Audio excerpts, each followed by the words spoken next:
Certaines croyances et pratiques religieuses sont vraiment étranges. Mais il y en a certaines qui paraissent plus étranges encore que les autres, et je pense en particulier aux privations et aux souffrances que peuvent s'infliger les religieux. Pourquoi font-ils cela ? Pourquoi se privent-ils de confort, de nourriture, de sommeil ? Pourquoi s'imposent-ils la pauvreté, l'isolement, voire même parfois des souffrances physiques ? On appelle ces pratiques ascétiques. Dans son traité de philosophie, Régis Jolivet explique que l'ascétisme est une forme de la tempérance, consistant à se priver volontairement, non seulement du superflu, mais même du nécessaire, et à s'imposer des souffrances et des travaux qui répugnent à la sensibilité en vue d'obtenir une plus parfaite maîtrise de soi. L'ascétisme consisterait donc à se confronter à la privation et à la souffrance pour développer sa maîtrise de soi. Vous pensiez peut-être comme moi que les religieux pratiquent l'ascétisme par masochisme, mais ce n'est pas de cela dont il s'agit. Jolivet réfute cette idée en citant le philosophe Maurice Blondel. Même poussée à l'extrême rigueur, l'ascèse, spécialement chrétienne, n'est pas la recherche de la douleur pour la douleur. Elle n'est pas non plus essentiellement expiation pénitentielle et mortification servile à base de crainte. Le but de l'ascèse, ce n'est pas la souffrance, ni essentiellement la punition, mais c'est la maîtrise de soi. Mais pourquoi l'ascèse serait-elle nécessaire à la maîtrise de soi ?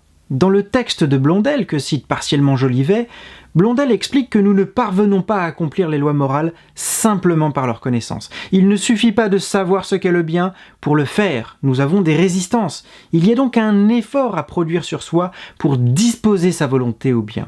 Comme le dit Jolivet, si la vertu ne peut être que le fruit d'un effort tenace et d'une lutte persévérante contre les dérèglements auxquels la nature, laissée à elle-même, est de fait encline, comment une vie morale pourrait-elle s'instituer et s'entretenir sans ascèse ? L'ascétisme est le plus sûr moyen pratique que nous ayons de fortifier notre volonté, de nous préparer à sacrifier les attraits sensibles au devoir. En d'autres termes, le problème est que nous avons naturellement des désirs sensibles qui ne s'accordent pas forcément avec nos devoirs. L'exemple le plus évident, c'est celui de la personne qui se donnerait pour objectif de maigrir, mais qui succombe à la tentation d'une bonne tablette de chocolat. Notre volonté est parfois très faible face à nos désirs. Il faut donc apprendre à se maîtriser, à préférer le devoir au plaisir sensible. Et pour cela, selon l'ascétisme, il faut s'exercer avec des privations et parfois même avec des souffrances. Cela veut-il dire qu'il faut se mortifier au point où l'on fait Siméon le Stylite ou encore Catherine de Sienne ? Pour la petite histoire, Siméon le Stylite pratiquait des jeûnes de plusieurs jours, il se tenait debout au sommet d'une colonne étroite durant de longues heures afin de prier et de chanter, il se serrait littéralement la ceinture au point de s'ouvrir le ventre. Une fois il avait même attrapé un ulcère à la cuisse, des vers en tombaient, mais Siméon ramassait ces vers avec bienveillance, il les remettait dans sa plaie et il leur disait « Mangez donc ce que Dieu vous a donné ». Quant à Catherine de Sienne, elle se privait de manger au point d'en devenir anorexique, mais elle ne se privait pas quand même de lécher le pus qui suintait des ulcères des malades. En pensant à ces cas extrêmes, pathologiques même, on ne peut s'empêcher de penser aux écrits de Nietzsche dans la généalogie de la morale. Une vie ascétique est une autocontradiction. Un ressentiment sans pareil domine, celui d'un instinct qui n'est pas satisfait, d'un désir de puissance qui voudrait se rendre maître, non de quelque chose dans la vie, mais de la vie même, de ses conditions les plus profondes, les plus fortes, les plus souterraines. Il s'agit d'une tentative d'user la force à tarir la source de la force. On voit le regard haineux et mauvais se tourner même contre la prospérité physiologique, en particulier contre l'expression de cette prospérité, la beauté, la joie. Tandis que les choses manquées, rabougries, la souffrance, le malheur, la laideur, le dommage volontaire, la mutilation, les mortifications, le sacrifice de soi sont ressentis et recherchés à l'égal d'une jouissance. Tout cela est paradoxal au suprême degré. Nous nous trouvons ici devant une désunion qui se veut désunie, qui jouit de soi-même par cette souffrance et qui devient même toujours plus sûre de soi et plus triomphante à mesure que sa condition première, sa vitalité physiologique va en décroissant. Le triomphe précisément dans la dernière agonie. L'idéal ascétique a toujours combattu sous ce signe superlatif. Dans cette énigme de séduction, dans ce tableau de ravissement et de souffrance, il a toujours reconnu sa lumière la plus pure, son salut, sa victoire définitive. Ce que dit Nietzsche, c'est que l'ascétisme est une haine contre soi, contre la vie. C'est un désir de liberté et de puissance au point de détruire son corps afin de se libérer de celui-ci. L'ascète est un paradoxe. Plus son corps dégénère, plus il se sent triomphant. Le paradoxe décrit par Nietzsche semble tout à fait juste en ce qui concerne les ascètes les plus radicaux de l'histoire religieuse. Mais Jolivet, et il n'est pas le seul sur ce point, n'y voilà que des cas pathologiques. Selon ses propres mots, il ne s'agit pas pour nous, bien entendu, de défendre un ascétisme qui trouverait sa fin en lui-même et qui rechercherait la douleur pour la douleur, comme cela se voit dans certains états pathologiques. On ne peut pas partir de ces cas extrêmes pour penser l'essence de l'ascétisme, contrairement à ce que fait Nietzsche. En réalité, selon Jolivet, l'ascétisme, comme toutes les vertus morales, est soumis à la règle du juste milieu. Sa fin étant d'assurer la maîtrise de soi, et non d'exténuer le corps et de ruiner la santé. Il irait directement contre son but en mettant l'organisme dans un état de faiblesse, tel que la vie de l'esprit et l'accomplissement des devoirs d'État en seraient gravement compromis. Non seulement donc il admet, mais encore il implique et appelle des mesures variables selon les tempéraments et les milieux, les âges et les états. Ordonné par essence à faire prévaloir dans la vie la loi de la raison droite, il doit se régler lui-même suivant les exigences de la raison. Les ascètes, qui se livrent à la morbidité, perdent complètement de vue l'objectif de l'ascétisme, à savoir la maîtrise de soi selon la droite raison en vue de l'accomplissement des devoirs moraux. J'avoue que Jolivet a réussi à me faire changer de regard sur la nature de l'ascétisme. Lorsque j'étais adolescent et athée, j'avais lu Nietzsche, et c'est sa critique de l'ascétisme que j'ai toujours gardé en tête, même après ma conversion au christianisme.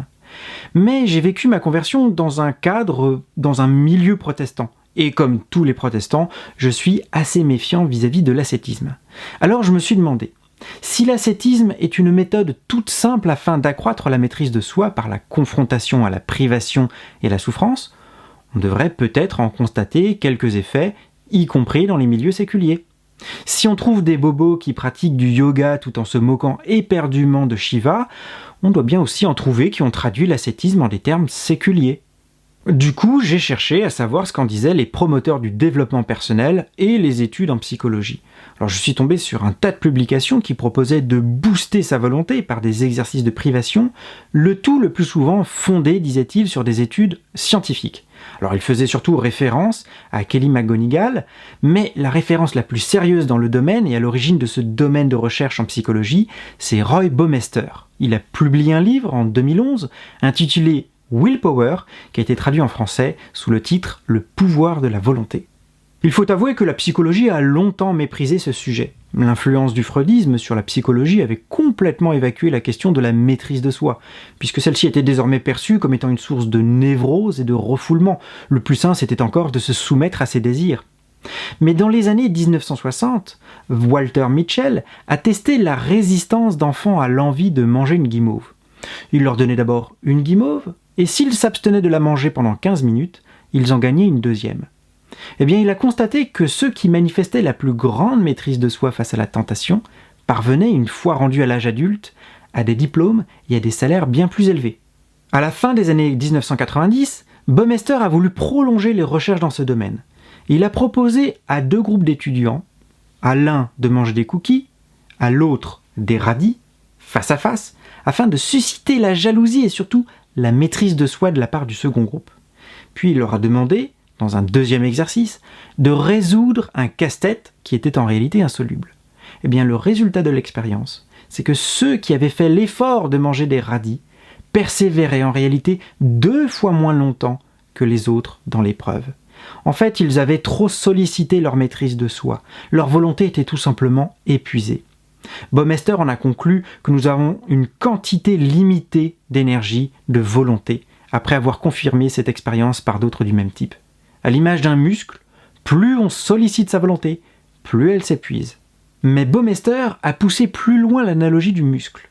Il a proposé à des étudiants de s'efforcer de suivre des règles concernant leur alimentation, de faire de l'exercice régulièrement, d'utiliser une souris mais avec la main la plus faible, ou encore de faire des phrases sans jurer. Et après plusieurs semaines, il a constaté que ces étudiants devenaient plus résistants à l'épuisement de la volonté, qu'ils manifestaient une plus grande maîtrise d'eux-mêmes dans la vie. Ils fumaient moins, ils buvaient moins, ils grignotaient moins, ils regardaient moins la télévision, ils étudiaient plus, ils faisaient davantage la vaisselle. La conclusion de Baumeister, c'était que la volonté peut être exercée et renforcée par des exercices réguliers, comme un muscle, et ce dans tous les domaines. Plus on fait des efforts pénibles réguliers, plus notre volonté et notre maîtrise de soi deviennent fortes.